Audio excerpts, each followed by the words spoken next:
Keno Junior High Behavior Expectations. Safe. Today we will be focusing on the safe expectations. Your essential question for today is, what does it look like and sound like to be safe at Keno Junior High?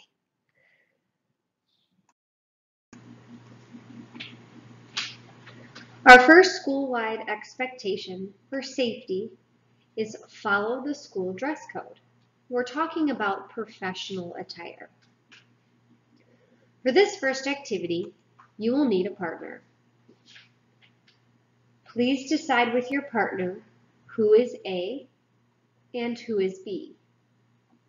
You will be having some discussions with your partner.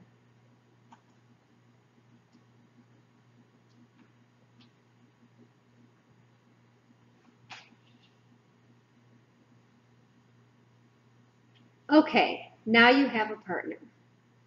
For the next part, you're going to be having 30 seconds to discuss these questions. For the first question, partner A will go second. I'm setting the timer. The first question you are to discuss for 30 seconds, that means 15 seconds per person, is, what does professional attire mean? Please begin.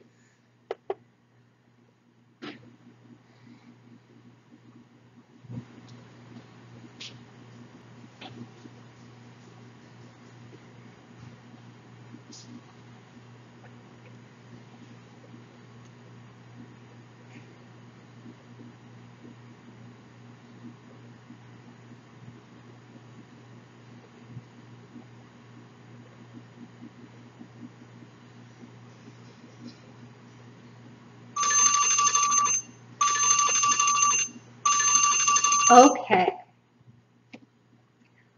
Hold on to your answers. We're going to go on to our second question. For our next question, partner A will go first. Why is it important to wear professional attire to school? This goes for teachers and students. Please begin now.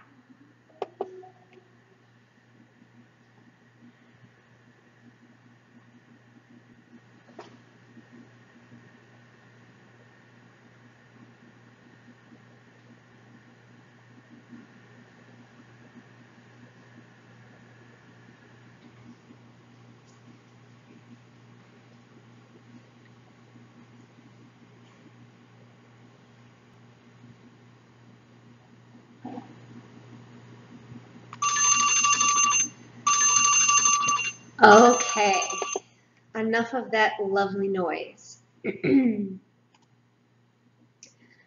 going to talk for a second about the school-wide dress code. Now, I'm not going to walk you through the entire thing. Hopefully you and your partner had some wonderful conversations about being a professional on campus and what it means to dress professionally. Remember, once you're in junior high, you start to prepare for the real world, for jobs and careers, and for things that you're going to do, job interviews, things like that. You always want to put your best face forward. And so we expect at Keno that you're dressing as a professional, just like your teachers are. I'm going to guide you to the Keno website where you can look up the information about the dress code. I am not going to walk you through the whole thing. Some things to keep in mind are, if it starts with a B, it's probably not okay. So bandanas, booties, boobs, bellies, think about things that shouldn't be showing on campus. Bra straps, boxer shorts, you get the idea. Okay, also anything that has drug or alcohol content on it. So even though you're not doing it, if you're wearing a shirt that shows a picture of someone smoking or someone drinking, or it shows a bottle of alcohol, that wouldn't be okay for school, as it's not professional attire. Okay, so what I just did is I clicked on the student page. Oops, I didn't mean to do that. Sorry. What I did is I just clicked on the student page up here. And if I scroll all the way to the very bottom of the page, you can see that there are videos for your viewing pleasure. One talks about the school dress code. One talks about technology. One talks about the lunch procedures. And then obviously we already had the PBIS video that you watched at the beginning of the school year. So if you have any questions about the school dress code, please feel free to visit here. And if there's any questions that you have after you watch the video, you can ask any adult on campus and we can clarify for you. Or specifically, Ms. Dilbeck, Ms. Ryan, security, anybody. All right, let's move on.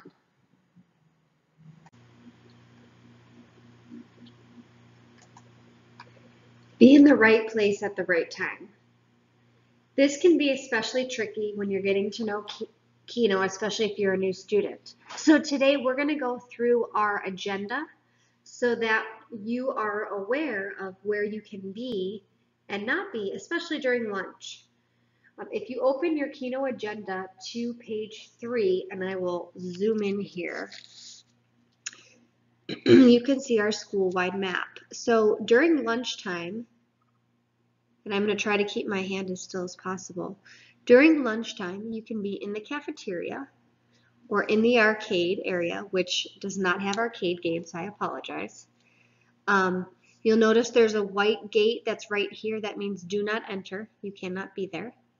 But then if you'd like to go outside after we remove the white gate here, after about 10 or 15 minutes, then students can walk down here past the science building and you can hang out either in the student mall or on the basketball courts over here, or on the field.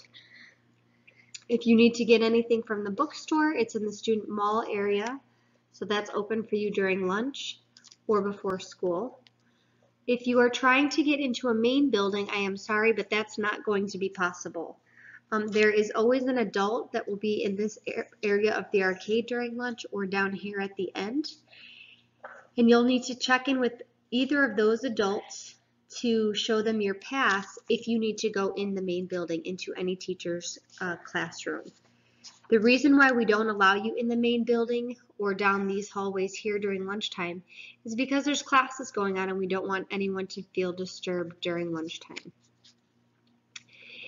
If you have to take medication, hall 1 is open for you to go down, but again, you'll have to be checking in so that we know that you're heading down there for medications and not to try to hang out in the main building. If you are assigned lunch tutoring, just please ask your teacher. You can tape it right to the back of your ID so you have it every day, especially if you're planning on going regularly. The other thing is that you can have it written in your agenda.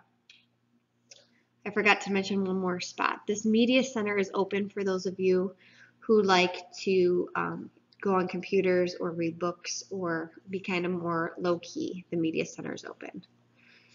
Now, let's talk about lunch intervention. Sometimes we assign lunch intervention for students who struggle with tardiness or have some behavior skills they have to work on.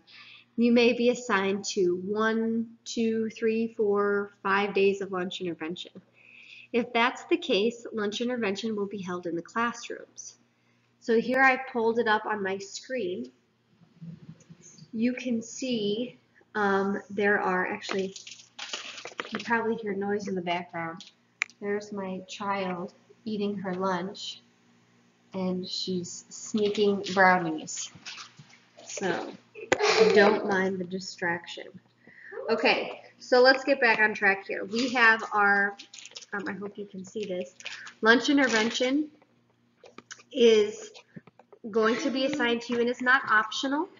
If you are assigned lunch intervention and you have a lunch, it would look like Mr. Brown's room, room 10 on Monday, Tuesday, Miss Wong, Wednesday, Miss Kelvin's, Thursday, Mr. Brown, and Friday, Miss Wong. For B lunch, the same thing would It would be a different set of teachers, but you can read it. I won't read it all to you. And then if we scroll down here, we've got Sea Lunch. Now, if you are, sorry, we've got an obnoxious bag in the background. If you are, Olivia, excuse me. If you are trying to get to these places and you don't know where to go, you can check your agenda. All of the room numbers are listed. Generally, we will give you a map before so that you know where to go. And the third thing to keep in mind is that these yellow signs are posted all over campus, so you can check them whenever you need to if you're not sure where to go on what day of the week. If you are assigned lunch intervention, you go directly to your lunch intervention room. You do not go get your lunch first. Your teachers will take attendance in the lunch intervention room.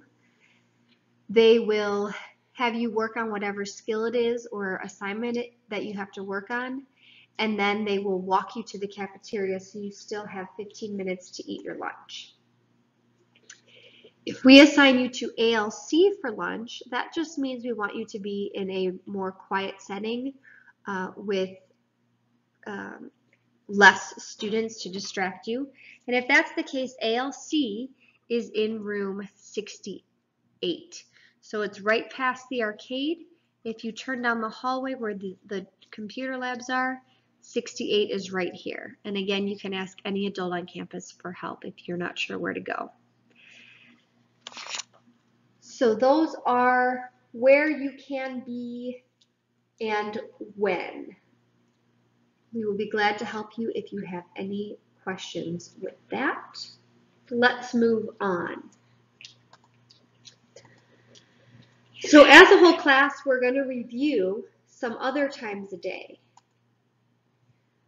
Think to yourself for a few seconds, where are the locations that you can be before school and after school?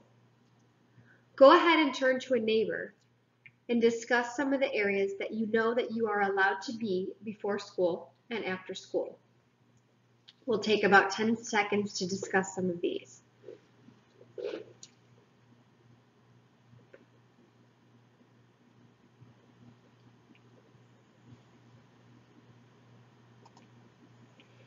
If you said that you can go to the media center or library before school, the cafeteria, the arcade, which again doesn't have video games, but it does have tables, the bookstore area, or tutoring in any classroom, you are absolutely correct.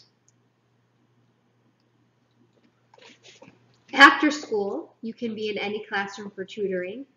You can be at your sport or club, so that would be whatever classroom or on the field, on your bus, or at home. We do not linger on campus. We do not hang out in the front of the school. We simply get what we need and we go.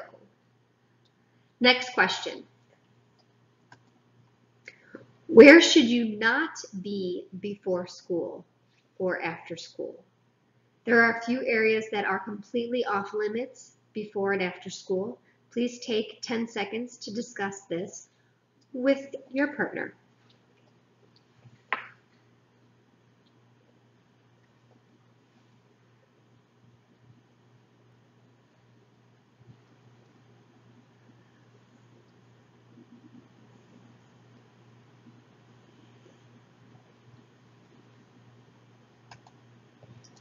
So before school, the football fields and basketball courts are off limits. That means you should not be past the gate where the bookstore area is. Please don't try to go out onto the field. We simply don't have enough staff members to make sure everyone is safe and secure. So morning, stay off the field, please. And there's irrigation, and in the winter it starts to get like the dew, it makes it all wet. We're just going to stay off those in the morning. Also in the morning, you should not be in the main building unless you have a pass for tutoring. We do encourage you to come in if you're going to be working with a teacher, but you can't hang out in the main hallways. And after school, you can be Nowhere on campus. We want you to go home. You're with us a long time, and we'd like you to have a life outside of school, unless you're in a club or a sport or you're there for tutoring. So we will ask you to clear out as quickly as possible. When we shoo you off campus, that is for your own good. Please continue to move along. And if you need to stay with the teacher, again, get to that teacher's classroom immediately. Same with sports and clubs. You're not hanging out and then going to practice. You go immediately to practice. And that's it for be in the right place at the right time.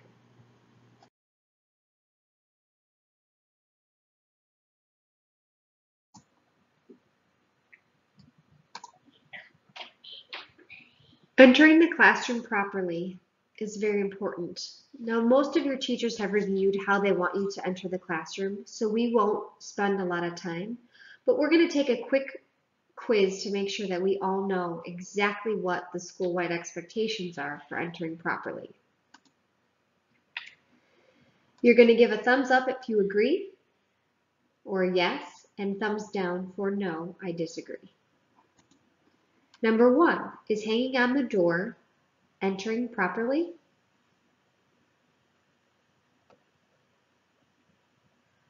We should see a bunch of thumbs down at this point. 1, the door frames are not designed to hold your body weight. And 2, we don't need smudges or extra fingerprints all over the place. Please make sure that you are keeping yourself to yourself as you enter the classroom. Is running back to the hallway to talk to your friends proper? Again, this should be a thumbs down. Your friends will be there after class, I promise. Please make sure that you are not getting caught being tardy because you chose to run back into the hallway to visit your friends. Last one, is sitting down in your seat before the tardy bell proper? Absolutely. We should all be coming in, getting our materials together, and sitting down before the tardy bell rings.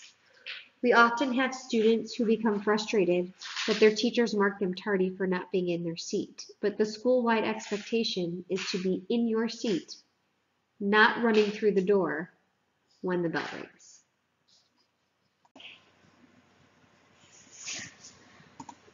So for using appropriate language inside the classroom, I've found a great video about a business professional who teaches us how to stop swearing. We're only going to watch the first part of the video today because it's long. It's about 7 minutes and we don't have enough time for that.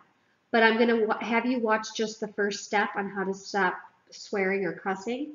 And so hopefully if you find it beneficial, you can continue on with it and learn the other steps. So I encourage you to copy down the website that you see on this presentation.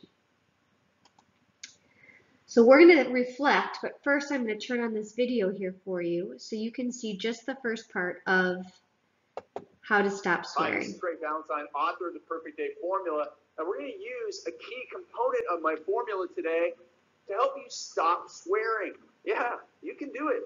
Now, I know from experience because I used to curse like a sailor. I was really, really bad. In fact, my father was so bad that I'm pretty sure he invented new swear words.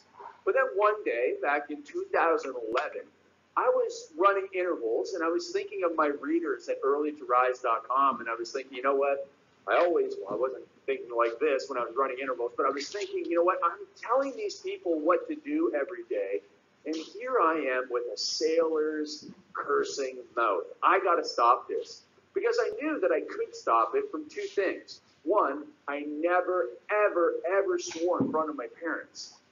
Doesn't matter that my father swore, my mother never swore, but I never swore in front of my parents. And I figured, you know what, if I can not swear in front of them, I can not swear in front of my friends. And I also realized, hey, I don't swear when I'm on stage talking about the Perfect Day Formula or teaching people how to grow their business. I don't curse. I don't think that you have to drop an F-bomb to be cool in front of people.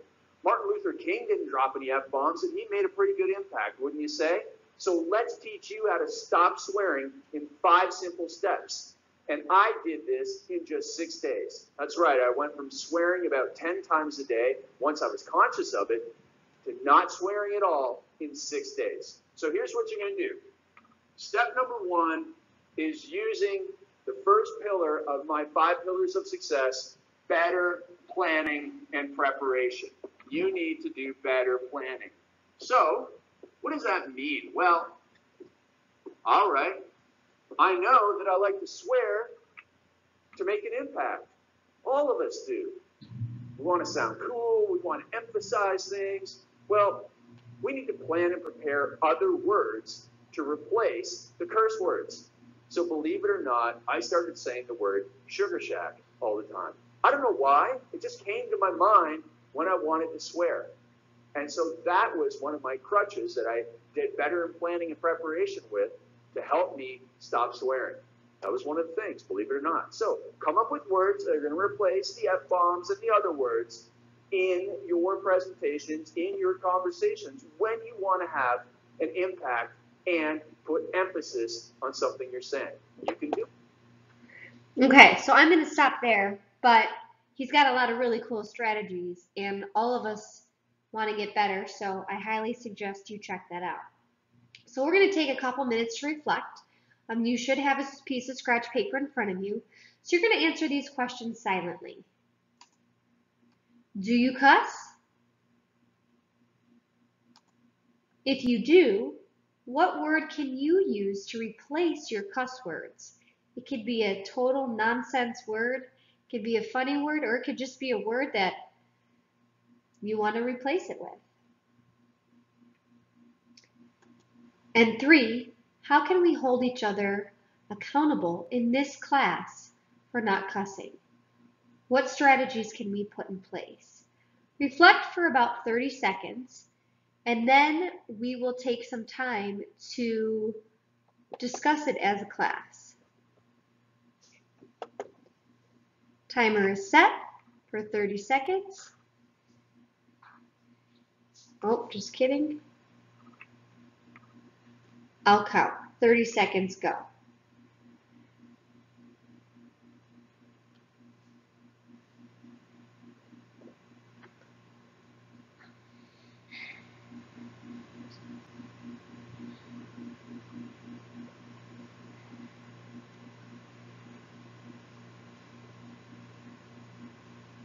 All right, let's talk about some of these strategies to help each other out, to make it so that across our campus there's less swearing, cussing everywhere.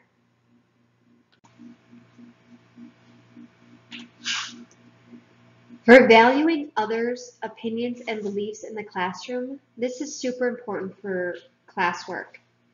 We have a great video here that will give you some examples of students who were not valuing each other's work and then what they did to turn it around. But I'm going to allow you to copy that down and watch it on your own time. I'd like to have a class discussion about valuing other people's opinions and beliefs. So for the next few questions, you will need a partner. Again, partner A and partner B. You can use the same partners as before. Partner A will go first this time. Why is it important to value the opinions and beliefs of others? Please take 30 seconds to discuss this with your partner.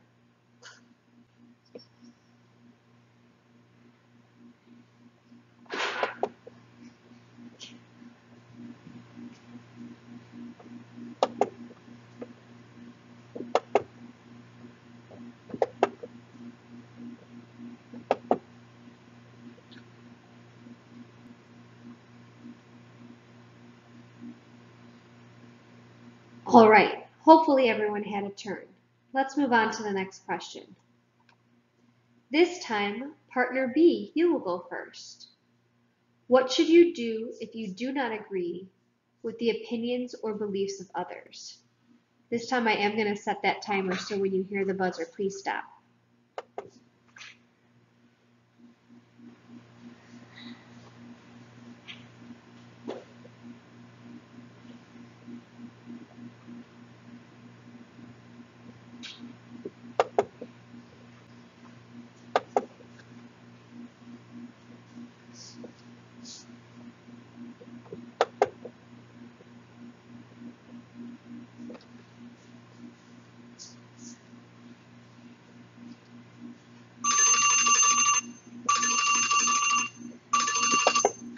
Okay. Keep your hands, feet, and objects to yourself. We talked about this in the respectful presentation last week, so we're not going to spend a bunch of time coming up with examples. We all know what it looks like when someone is not minding our personal space or putting their hands on our things. Think silently to yourself. Why is it important to keep your hands and feet to yourself in the classroom specifically? Remember, this is a time where we are trying to get classwork done, not a time that we're out and about with friends in the cafeteria and being social. Why is it important to do so? Think for a minute.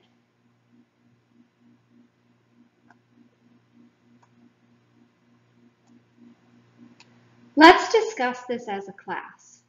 We'll take a few volunteers. Please raise your hand to give your suggestions.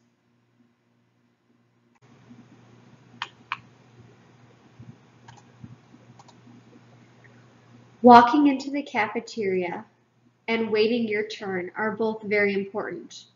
Let's watch a quick video that will show us all about walking and being patient.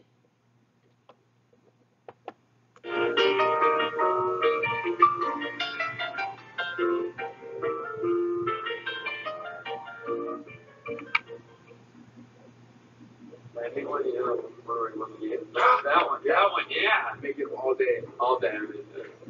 Straight up. I've never seen shows like that in my life.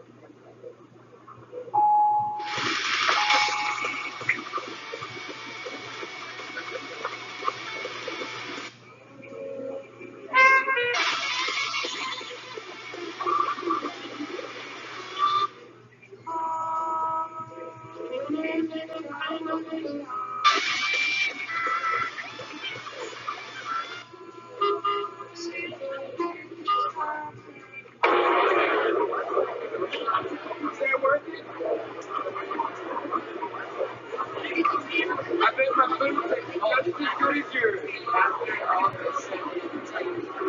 Welcome to the cafeteria, Depot. That's the Dorsey way.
God, have I just waited in line, I'd be done eating by now. I'm starving.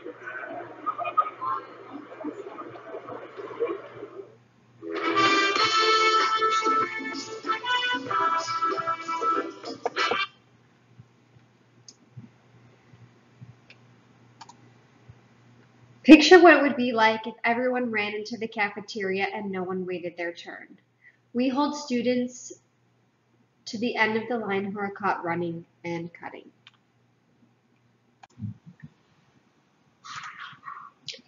Using appropriate language in the cafeteria. As we started to discuss last time we met, The cafeteria is the most common place on our campus for inappropriate language because students are with their friends. Think for a minute. How is the language we use with our friends different than the language we would use at school or at work? I hope you're not saying I use the exact same language unless you're perfectly angelic and using beautiful language all the time.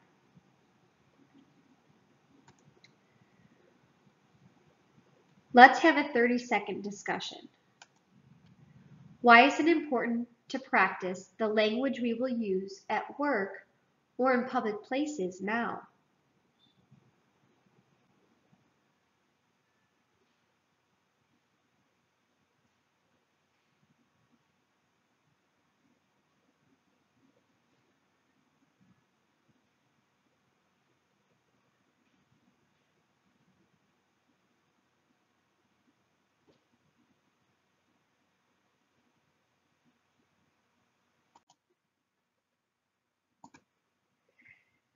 We already talked about keeping your hands, feet, and objects to yourself inside the classroom and campus-wide. But let's test your skills and see what you know about keeping your hands, feet, and objects to yourself in the cafeteria. Please stand up if you think the following is an example of keeping your hands, feet, and objects to yourself. Sit down if you think it's a non-example. Number 1. Sitting on your friend's lap since there was not enough room. Stand up for example, sit down or stay seated for non-example.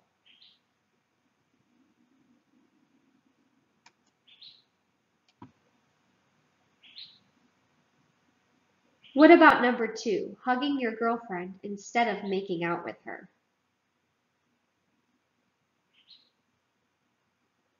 I hope everyone is standing for this one.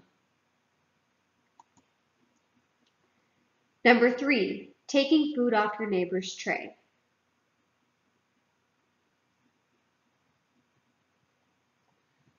If you sat down, you're correct. This is a non-example.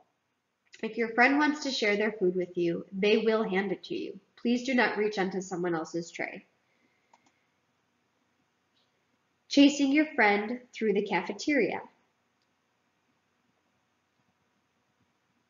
Another non-example, you guessed it. Remember, there are lots of trays of food being carried around, and we cannot afford spills. Please make sure you're walking to your destination. Number 5, handing food to your friend. Oops, there's a typo, sorry. Instead of throwing it at him or her. Hopefully you're all standing. This is an example. If you have to give something to someone, give it to them, don't throw it. And finally, leaving your lunch or breakfast on the table and walking away. If you said non-example, you are absolutely correct. Unfortunately, this is something that not all junior high students have figured out yet, and I'm not sure why. Please always clean up after yourself before walking away.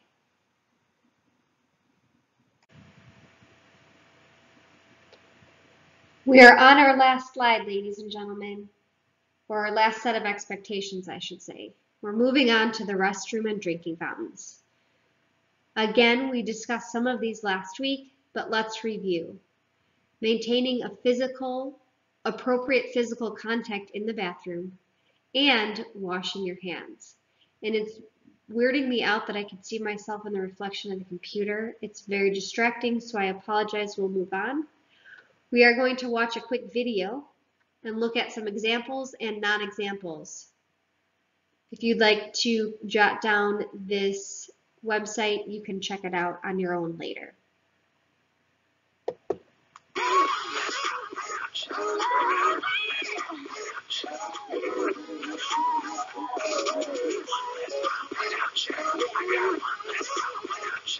I got one less problem without you.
I got one less problem without you.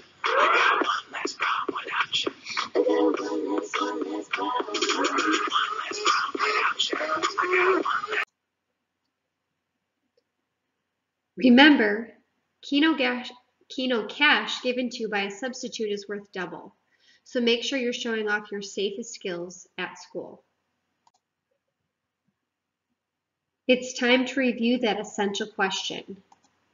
What does it look like and sound like to be safe at Keno Junior High?